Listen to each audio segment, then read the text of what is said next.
पे भाई शीतली मैया झारे रानी होके।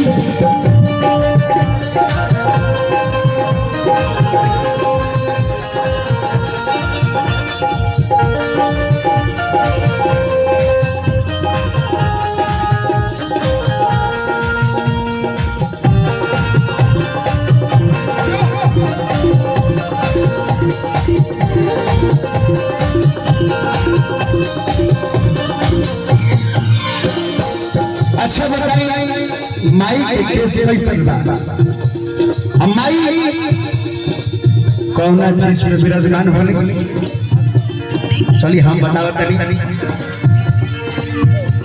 किस होने के कहे शीतली मैया रे शाम के हो पावे के।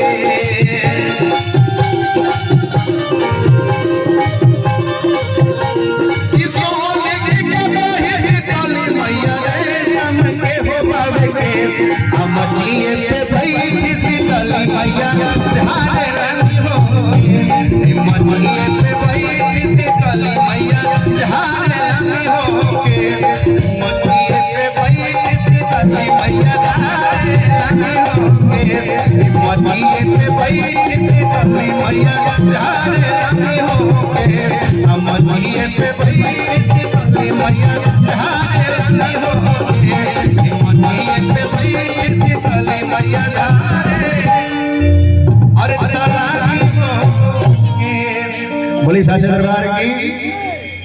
अब तनी शक्ति वाला लोग खुशियार माने कबे कमाई हमारी गावा करे नया साल भी आवे वाला बा मैं पुरान के कुछ सुना रहा बड़े तो चली तनी छुट्टू कवि जी हो जा टाटा कवि जी टाटा नाम है बड़ा अलग एगो बाबा के चप्पल बड़ा